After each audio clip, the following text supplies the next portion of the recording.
வணக்கம் வணக்கம் இனிய கனடா வணக்கம். 2025 ஆண்டிலே 6வது மாதம் 27வது நாள் ஓடி வந்து நிற்கின்றோம்.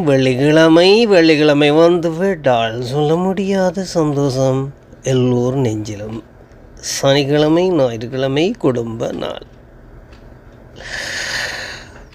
இன்றைய நாள் உங்கள் எல்லோருக்கும் சிறப்பாக அமைய இனிய வாழ்த்துக்கள் சொல்லிக்கொண்டு தொலைபேசி ஒருவர் பேசிய அது ஒருவருக்கு மட்டுமே பேசும் தொலைபேசி.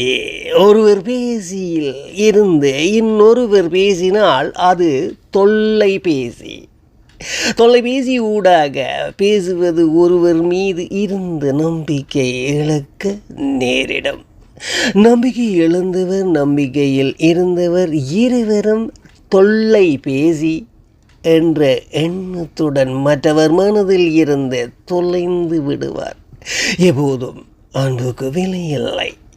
இருப்பதை விட்டு பறப்பதற்கு ஆசை கொண்டால் இருப்பதும் இல்லாது ஓடிவிடும். இதுவே உண்மை. படித்ததில் பிடித்தது. நன்றியுடன் ஆர்மோகன். மீண்டும் நாளை அதிகாலை சந்திப்போம். நன்றி, வணக்கம்.